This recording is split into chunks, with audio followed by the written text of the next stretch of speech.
নমস্কার নমস্কার নমস্কার নমস্কার নমস্কার নমস্কার নমস্কার নমস্কার আপনাদের সবাইকে সবাইকে সবাইকে নমস্কার জানাচ্ছে আপনাদের সৌমিত্র বসু। সবাইকে অজস্র শুভকামনা জানাচ্ছে, সবাইকে স্বাগত জানাচ্ছে আজকের এই শরণাগত অনুষ্ঠানে এবং সবাইকে শুভ সকাল জানাচ্ছে। শুভ সকাল, শুভ হোক, জগতের শুভ হোক। মাধবশীলের পঞ্জিকা অনুযায়ী আজকের দিনটার কথা বলি। আজকে 18ই ফাল্গুন 1431, ইংরেজির 3রা মার্চ 2025, সোমবার। আজ চতুর্থী। সূর্যোদয়ের সময় সকাল 6টা বেজে 3 মিনিট, সূর্যাস্তের সময় বিকেল 5টা বেজে 37 মিনিট। নক্ষত্র রেবতী। জন্মে মীন রাশি, বিপ্রবর্ণ, দেবগণ। দিনের বেলা 10টা বেজে 34 মিনিট গতে মেষ রাশি, ক্ষত্রিয় বর্ণ, মতান্তরে বৈশ্যবর্ণ। আমাদের হোয়াটসঅ্যাপে চিঠি পাঠাবার নাম্বার 9831922927। চিঠির গোড়ায় অতি অবশ্যই SG লিখতে হবে, এসব তো আপনারা জানেন। এবারে আজকের অনুষ্ঠান সম্পর্কে বলি। প্রথমে পুরাণ চিরন্তন। আমরা বলছিলাম জরাসন্ধের কথা। জরাসন্ধকে কৃষ্ণ এবং বলরাম যুদ্ধ করে একটু হাঁটিয়ে দিয়েছেন, কিন্তু একেবারে যে জরাসন্ধ যুদ্ধ ত্যাগ করে চলে যাবেন হেরে গিয়ে মাথা নিচু করে, এই রকমটা কেউ বিশ্বাস করছেন না।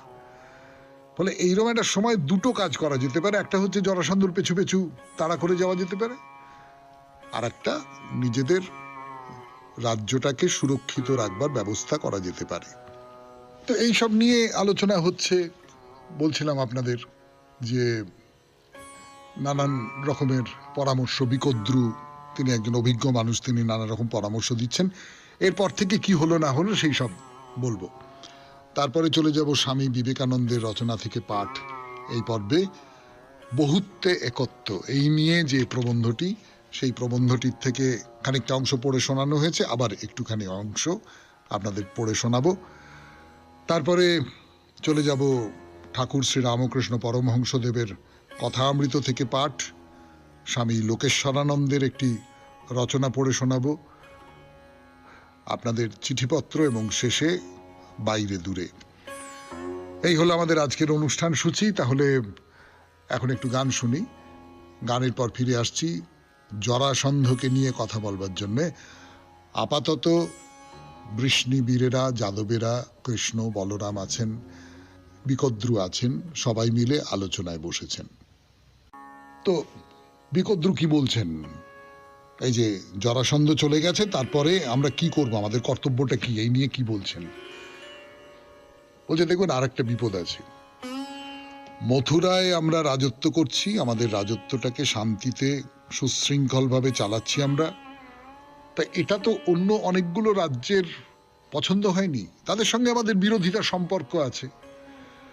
তারা এখন আমাদের বিভিন্ন কুলসংঘের ভেতরে মতভেদ ঘটিয়ে দিতে চাইছে, অর্থাৎ লোক পাঠিয়ে দিচ্ছে, এর নামে ওকে বলছে, ওর নামে একে বলছে, এরকম করে নিজেদের মধ্যে, ও আচ্ছা ও আমার নামে তাহলে মনে মনে এইরকম বলে, কিন্তু মুখে তো কত ভালো মানুষই দেখায়। এই করে নিজেদের মধ্যে একটা বিভেদ তৈরি করে দেওয়া, এটাও কিন্তু কূটনীতির একটা অঙ্গ, রাজনীতির একটা অঙ্গ, সেইটা করা হচ্ছে। সবচেয়ে বড় কথা, অন্যান্য রাজ্যে যেসব রাজা আছেন তারা জরাসন্ধের ভয়ে বা জরাসন্ধ অত্যাচার করতে পারে এই সমস্ত ভেবে আমাদের পেছনে এসে দাঁড়াবেন না, কারণ তাহলেই জরাসন্ধ বা তাদের রাজ্য আক্রমণ করবে। কিন্তু আন্তর্জাতিক রাজনীতির চেহারাটা বেরিয়ে আসে না এর ভেতর থেকে কোথাও? একটু খেয়াল করে দেখবেন, মাতব্বর একজন দাদা রাজ্য আছে, রাষ্ট্র আছে, তাকে সবাই ভয় পাচ্ছে, তার সঙ্গে শত্রুতা করা যাবে না, এইরকম সব মনে হয় না? অতএব যারা অন্যান্য রাজ্যের লোকজন আছেন আর কি, রাজাটা যা আছেন, তারা সবাই জরাসন্ধর পক্ষই নেবেন, আমাদের পক্ষ কেউ নেবেন বলে মনে হয় না। আর সাধারণ মানুষ কি বলবে? সাধারণ মানুষ বলবে যে জরাসন্ধ আক্রমণ করে মথুরাপুরী অবরুদ্ধ করে দিল। তখন তারা বলবে না যে এই যাদব বৃষ্ণিদের জন্য আমরা মারা পড়লাম। তারা তো অত সব বুঝবে না। এই মানে আমাদের প্রাচীন ভারতে কূটনীতি ব্যাপারটা সম্পর্কে কি অসম্ভব জ্ঞান ছিল, সেইটা বুঝতে পারা যায়। মানে আজকের পক্ষেও কিন্তু এই কথাগুলো ভীষণ প্রয়োজনীয়, ভীষণ প্রয়োজনীয়, ভীষণ আধুনিক কথা বলে মনে হয়, আমার নিজের মনে হচ্ছে, অন্তত আপনাদেরও মনে হচ্ছে আশা করি। তো এই সমস্ত কথা বলবার পর বিকদ্রু বললেন যে দেখো, আমাদের কথা আমাদের মতো করেই তোমাকে জানালাম কৃষ্ণ। আমরা তোমাকে করণীয় বিষয় নিয়ে কিছু বোঝাতে চাইছি না, কারণ তুমি সেটা খুব ভালো করে বোঝো। দেখো, তুমি আমাদের এই যে আমরা যাদবেরা আছি, বৃষ্ণিরা আছি, তাদের নেতা, সকলেই তোমাকে মানে। কিন্তু একটা কথা মনে রেখো, আজকে যে শত্রুর সঙ্গে আমাদের বিরোধ হয়েছে, জরাসন্ধ, এই বিরোধের মূল কারণ কিন্তু তুমি। তুমি কংসকে হত্যা করার ফলেই জরাসন্ধ আমাদের এই রাজ্য আক্রমণ করেছে। তোমার জন্যে আমরা এই বিপদের সামনে এসে পড়েছি। অতএব আমাদের সকলকে কিন্তু তুমি রক্ষা করবে, তোমার দায়িত্ব। এখন সত্যি সত্যি কৃষ্ণ নিজেও জানেন যে জরাসন্ধ এই যে আক্রমণ করেছে, তার লক্ষ্য মথুরা ততটা নয়, তার চেয়ে অনেক বেশি তিনি নিজে এবং বলরাম। কংস বধ করেছিলেন, এটা তার প্রতিশোধের চেষ্টা। তখন কৃষ্ণ কি ঠিক করলেন? ফিরে আসছি গানের পর। তারপরে কি হলো সেটা বলবার জন্য। আমি খুব যুদ্ধ অভিমানী, না ঠিক আছে, যুদ্ধ করব, যুদ্ধে বীরত্ব দেখাবো, এই করব সেই করব, ক্ষত্রিয়দের মধ্যে তো এইটা আছে, তো লড়াই। কিন্তু কৃষ্ণ ক্ষত্রিয়ের ওই যে যুদ্ধের অভিমান, তার চেয়ে রাজনীতি বা কূটনীতির মাধ্যমে শত্রুকে দমিয়ে রাখা এবং সুযোগ বুঝে তাকে মেরে ফেলা, এটা হচ্ছে সবচেয়ে ভালো।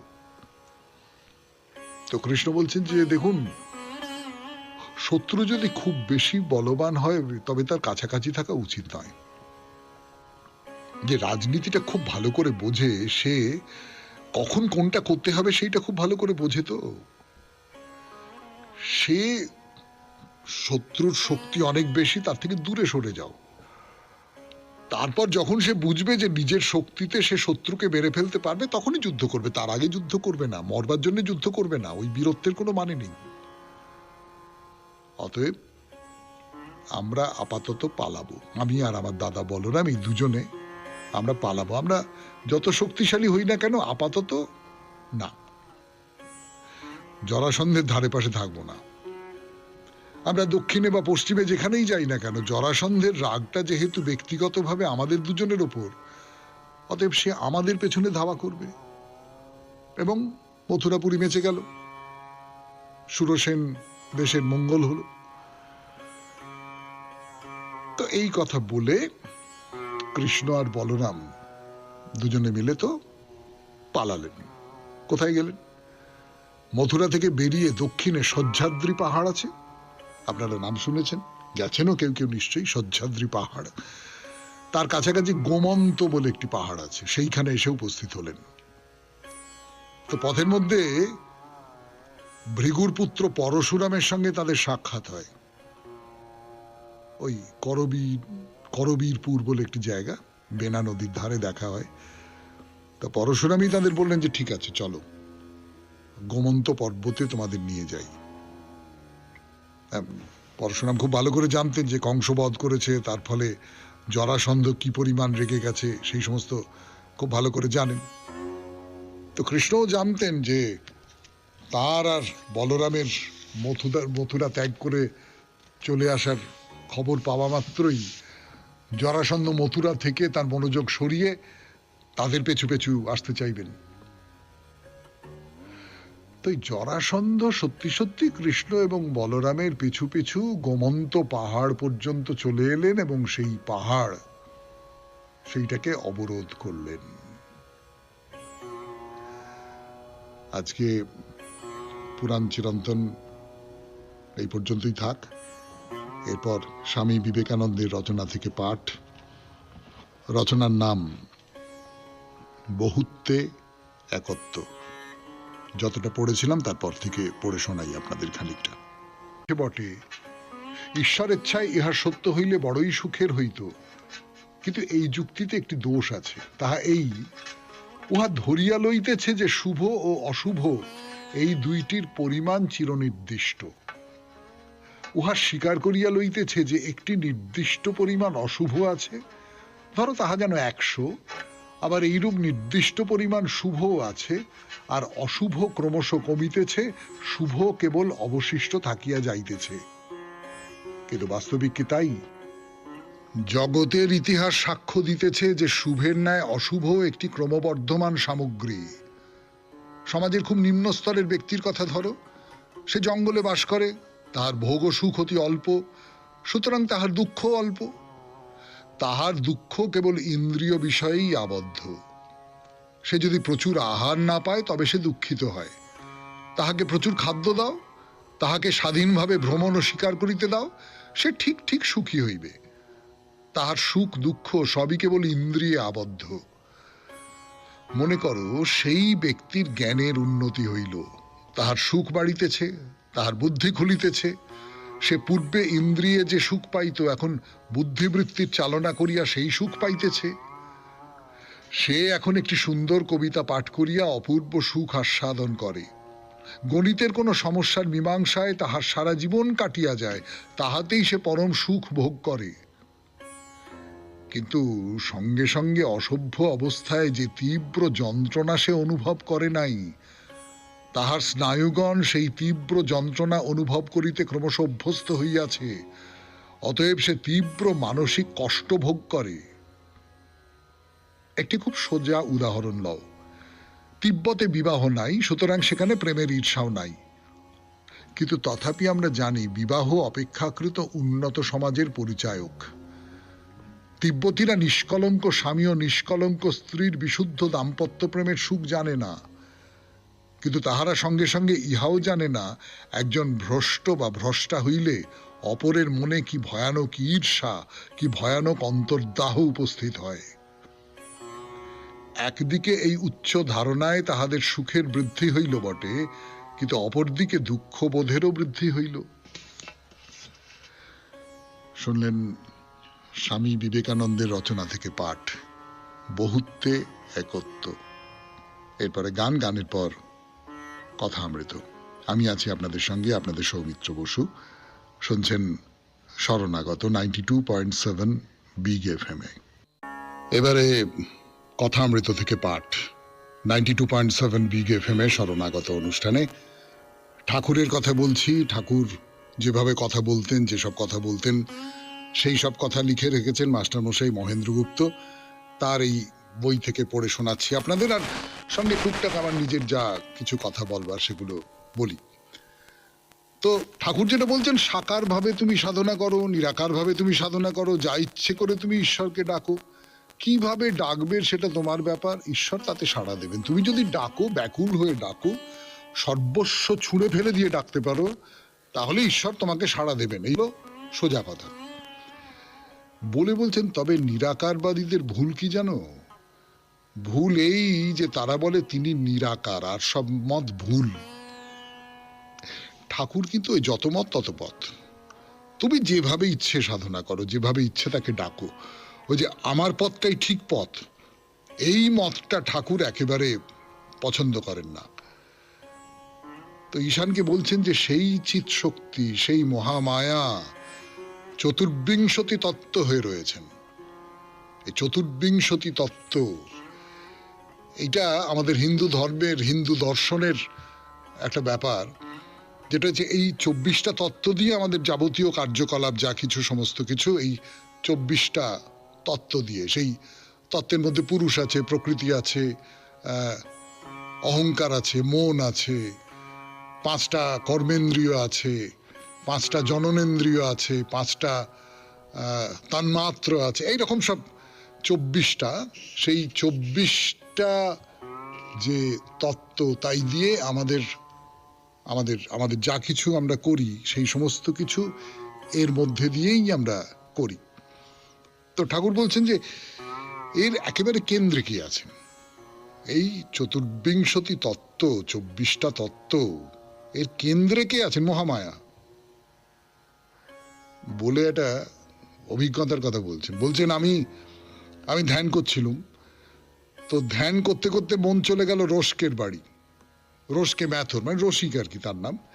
এই রসিক ম্যাথরের কথা আপনারা ঠাকুর শ্রী রামকৃষ্ণ পরমহংসদেবের কথায় পাবেন।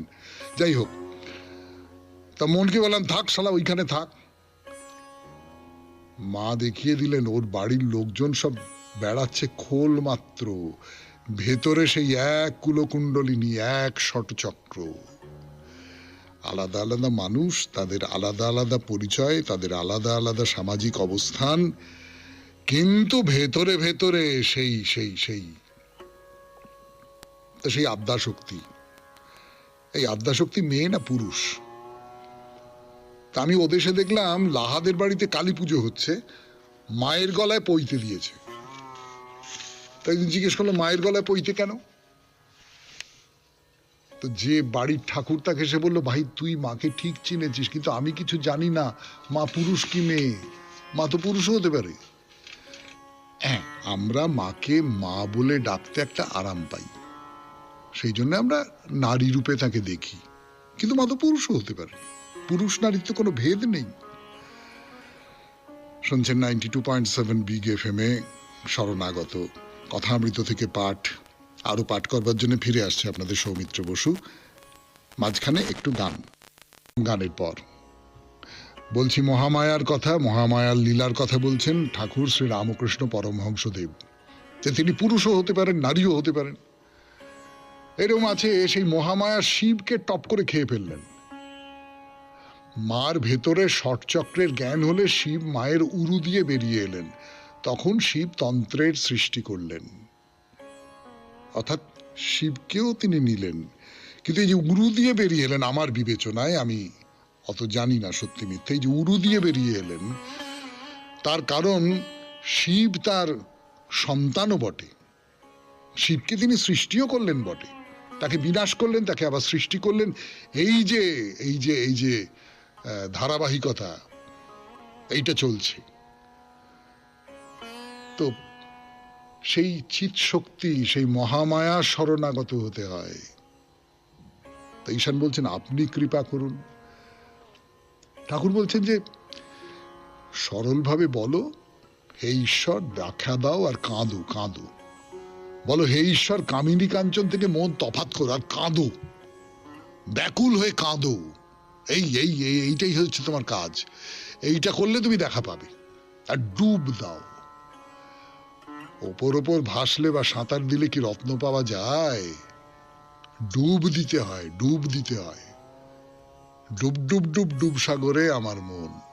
এই সাগরের তলায় ডুব দিতে হয়, অর্থাৎ বাইরের যা কিছু আছে সেই সমস্ত কিছু থেকে একটা গভীর নিবিষ্টতার মধ্যে চলে যেতে হবে আপনাকে। এই নিবিষ্টতায় বাইরের কোনো কিছু আপনাকে কোনোভাবে বিরক্ত করতে পারবে না, কোনোভাবে উত্তক্ত করতে পারবে না, কিচ্ছু করতে পারবে না। এইটা যদি আপনি করতে পারেন তাহলে ঠিক আছে, আপনি তাকে পাবেন। বলছেন গুরুর কাছে সন্ধান নিতে হয়। একজন বানলিঙ্গ শিব খুঁজতে ছিল। কেউ আবার বলে দেয় অমুক নদীর ধারে যাও, সেখানে একটি গাছ দেখবে, সেই গাছের কাছে একটা ঘূর্ণি জল আছে, সেইখানে ডুব মারতে হবে, তবে বানলিঙ্গ শিব পাওয়া যাবে। তো গুরুর কাছে সন্ধান নিয়ে জেনে নিতে হয় যে এইখানে গেলে পাবো, এইরকম করে পাবো, এরকম করে বেছে নিতে হয় যে কে তোমাকে ঠিক ঠিকটি বলবে, সেইটা তোমাকে বেছে নিতে হয়। তাহলে দুটো তিনটে ব্যাপার দাঁড়ালো। এক নম্বরটা হচ্ছে খুব ব্যাকুল হতে হবে, ব্যাকুল হয়ে তার জন্য কাঁদতে হবে। দু নম্বর হচ্ছে মনকে একেবারে তাতে ডুবিয়ে দিতে হবে, বাইরের আলো হাওয়া কিছু যেন প্রবেশ করতে না পারে, জলের তলায় যেমন সেসব কিছু আমি সেই রকম করে একেবারে ডুবে যেতে হবে। আর একজন গুরু লাগে, যে গুরু আমাকে পথের সন্ধান বলে দেবেন, এই পথে যাও, এই পথে যাও। তো ঠাকুর সেই রকম একজন গুরু। তিনি শিষ্যদের যে উপদেশ দিচ্ছেন, সেই উপদেশের কথা বলছি আপনাদের। তাই গুরু সচ্চিদানন্দ গুরু রূপে আসেন, এইটাই হলো আসল কথা। 92.7 বিগ এফএম-এ শরণাগত অনুষ্ঠান কথামৃত শেষ হলো। এইবার স্বামী লোকেশ্বরানন্দের রচনা থেকে পাঠ। রচনার নাম খুব জরুরি নাম, প্রশংসা থেকে সাবধান। প্রশংসা থেকে সাবধান, স্বামী লোকেশ্বরানন্দের রচনা থেকে পড়ে শোনাচ্ছি আপনাদের 92.7 বিগ এফএম-এ শরণাগত অনুষ্ঠানে। আমি আছি আপনাদের সঙ্গে, আপনাদের সৌমিত্র বসু। একজন সূক্ষ্ম অনুভূতি সম্পন্ন মানুষ নিজের অযথা প্রশংসা শুনে যেমন বিব্রত হন, তেমন আর অন্য কিছুতেই হন না। যারা এরকম প্রশংসা করেন তাদের অভিপ্রায় হয়তো ভালো, কিন্তু তবুও তিনি অস্বস্তি বোধ করেন, কারণ প্রশংসা শুনলেই নিজের ত্রুটি বিচ্যুতির কথা মনে পড়ে যায় তার।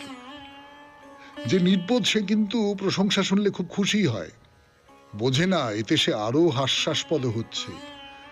তাকে যে পরোক্ষভাবে অপমান করা হচ্ছে সেটা অনুভব করার ক্ষমতা তার নেই। অন্যদিকে যিনি প্রকৃত বুদ্ধিমান তিনি কিন্তু প্রশংসা শুনলেই সতর্ক হয়ে যান, অন্তত শোনা মাত্রই তা বিশ্বাস করেন না, কারণ তিনি জানেন লক্ষ্যে পৌঁছতে তার এখনো অনেক দেরি। তাই কেউ প্রশংসা করলে তার দুর্বল বিচার শক্তি দেখে দুঃখ পান তিনি। তবে তার চাইতে মহান কোনো ব্যক্তি যদি তার প্রশংসা করেন তাহলে তিনি তৃপ্তি বোধ করেন।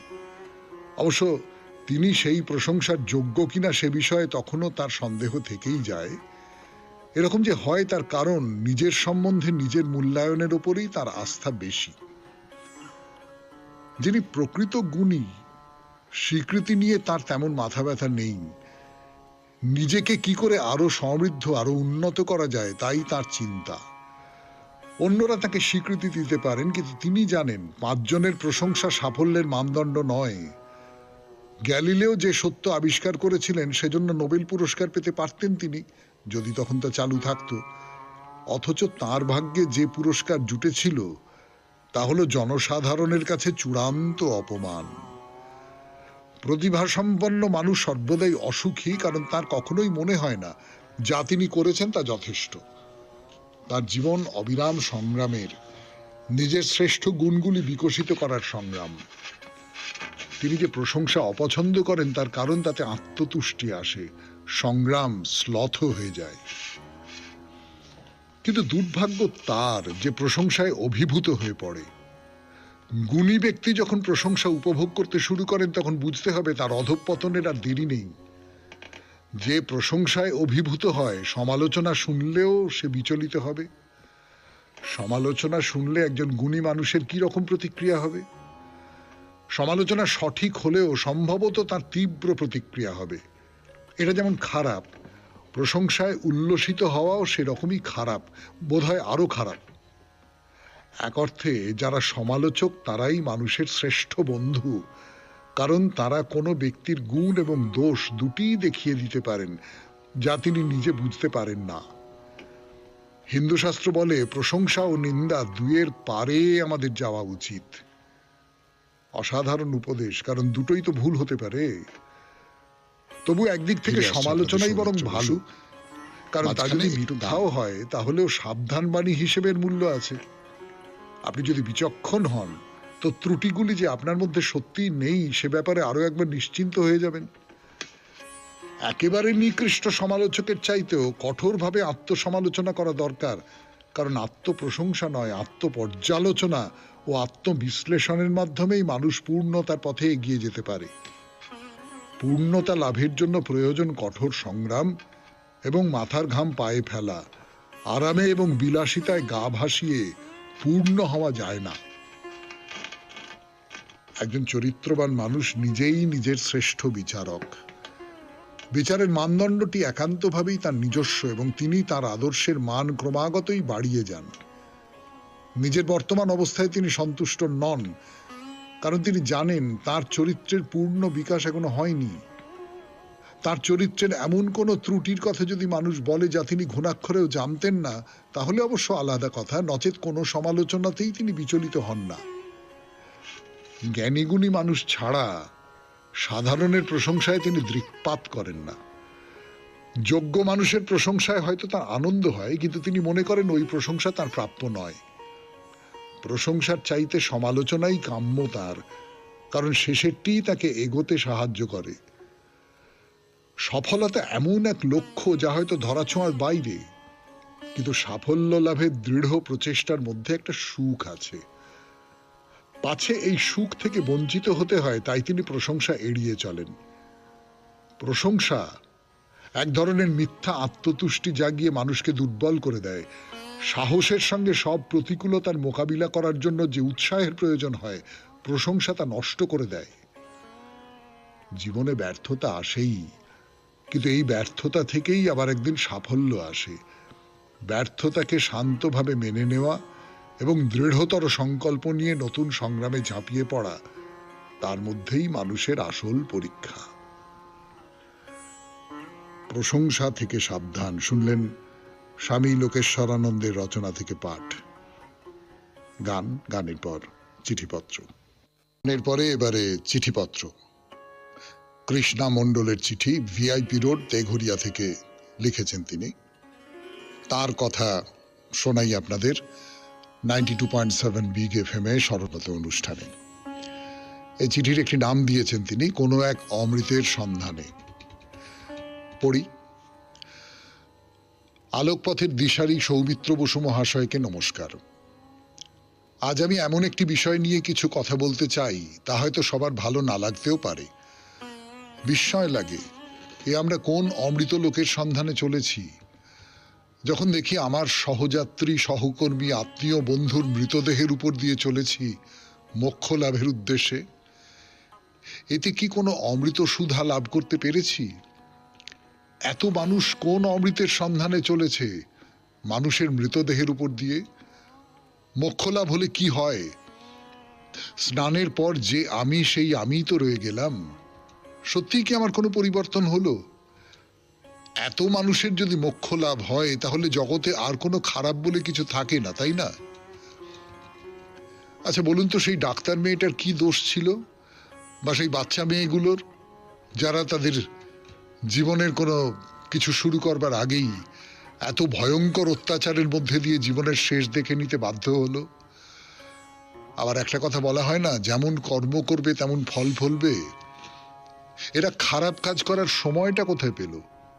আবার এই কথাও বলা হয়, এ জন্মের ফল নয়, পূর্বজন্মের কর্মফল। তাহলে তো বলতে হয় শুধু মেয়েরাই সব পূর্বজন্মে পাপ করেছে।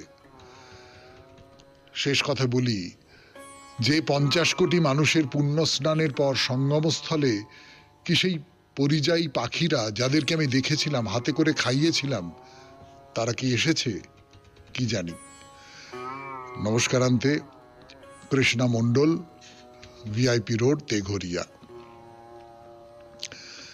আপনি খুব মৌলিক কতগুলো প্রশ্ন তুলেছেন, খুবই মৌলিক কতগুলো প্রশ্ন। এই প্রশ্নটা যারা সংশয় প্রকাশ করেন ঈশ্বরের অস্তিত্ব সম্পর্কে, বা এই যে পূজা আচার তার অস্তিত্ব সম্পর্কে যারা সংশয় প্রকাশ করেন, তারা এই প্রশ্নগুলোই তোলেন, এবং এই প্রশ্নগুলো এড়িয়ে যাওয়া খুব মুশকিল, সম্ভবও নয়। এর ভেতর থেকেই মানুষ তার নিজের পথ বার করে নেয়। আমি অন্তত আপনার মনের মধ্যে যে সংশয়গুলো জেগেছে সেইগুলোকে সম্মান করছি। যেমন একজন ভক্ত মানুষ, তাকেও আমি সম্মান করব, যে যার নিজের মতন করে ভাবেন, দেখেন, এই জীবনকে বোঝেন। আপনাকে অনেক ধন্যবাদ এমন একটি চিঠি আমাদের পাঠাবার জন্যে। এরপরে বাইরে দূরে 92.7 বিগ FM এ শরণাগত অনুষ্ঠান শুনছেন। আমি আছি আপনাদের সঙ্গে, আপনাদের সৌমিত্র বসু। এখন অনেক কথা বলেছি, অনেক কথা বলে বলে বলে বলে শেষ পর্যন্ত আমরা যোগুলাম্বা দেবীর মন্দিরের যে চত্বর, বড় চত্বর একটা, অনেক মন্দির আছে সেখানে, সেই মন্দিরের ভেতরে, সেই চত্বরের ভেতরে প্রবেশ করেছি এবং মন্দিরের সামনে দাঁড়িয়ে আছি।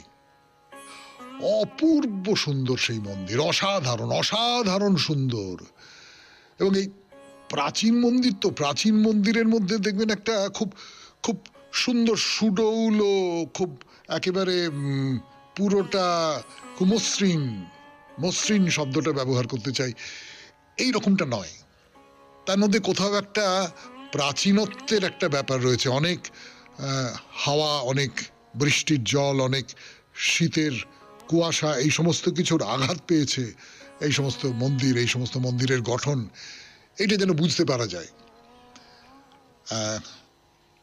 এই দেবীর মন্দির এবং সেই মন্দিরের সঙ্গে তন্ত্রের একটা সম্পর্ক আছে। আপনাদের বলেছিলাম যে দেবীর মূর্তির যে বর্ণনা আপনাদের দিয়েছিলাম, মানে দেবীকে দর্শন করবার আগেই দিয়ে রেখেছিলাম, তার থেকেই বুঝতে পারা যায় এই দেবীর মূর্তি আমাদের চেনাশোনা কোনো মূর্তির মতো নয়। কিন্তু যেটা বলবার সেটা হচ্ছে এই যে মন্দির, এই মন্দিরের চারপাশটা ঘিরে আছে অনেকগুলো শিব মন্দির, অনেকগুলো শিব মন্দির, অনেকগুলো লিঙ্গ স্থাপিত আছে এখানে। লিঙ্গ সৃষ্টির প্রতীক, প্রজননের প্রতীক, তাই দিয়ে এই মন্দির ঘেরা। তো মন্দিরে ঢোকবার মুখেই এইরকম একটি শিব মন্দির দেখতে পাবেন। তাকে পুজো করে তারপরে ভেতরে ঢুকতে পারেন, সেটাই উচিত কাজ হবে হয়তো। তো পাথরের তৈরি সেই মন্দির, ভেতরে একটি লিঙ্গ আছে, কিন্তু তার বাইরে মন্দিরটা ছোট্ট, খুব ছোট্ট এবং খুব অপরিসর একটা দরজা। তার মাথার উপরে একটি অপূর্ব মূর্তি আছে। কেন অপূর্ব সেটা বলি, মূর্তিটা একটু ক্ষয়ে ক্ষয়ে গেছে, পুরনো মন্দির তো, প্রাচীন মন্দির যেরকম হয়, এবং সেটা খুব অন্যরকম, খুব অদ্ভুত। দুটো হাতি আপনার দিকে পাশ করে মুখোমুখি দাঁড়িয়ে আছে, মাথার উপর সুঁড় তুলে। আর সেই দুই সুঁড় একটা তোরণ তৈরি করেছে, তো একটা গেট তৈরি করেছে। তার নিচে পদ্মাসনে বসে আছেন এক যোগী। যোগীর গালে দাড়ি, মাথায় জটা, বড় বড় দুটো চোখ, ঊর্ধ্বাঙ্গ অনাবৃত। পাথরের গায়ে খোদাই করা আছে এই যোগীর মূর্তি। আমি জানি না ইনি কি যোগীরাজ শিব, শিব মন্দিরের মুখে এইরকম একটি মূর্তি রয়েছে, হতে পারে। তো এই মূর্তিটা কালো পাথরের, এই মূর্তি, এই ভাস্কর্য যা কিছু বলুন না কেন, কালো কুচকুচে পাথরের, অপূর্ব সুন্দর দেখতে লাগে। মানে আমার তো অপূর্ব লেগেছিল দেখতে।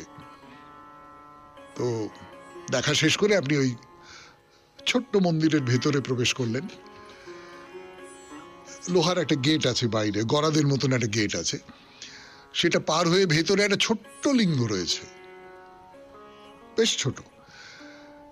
এবং ঘরটাও যে খুব অনেকটা পরিসর নিয়ে ঘর তা তো নয়, একটু অযত্নেই আছে, দেওয়ালে চটা উঠে গেছে।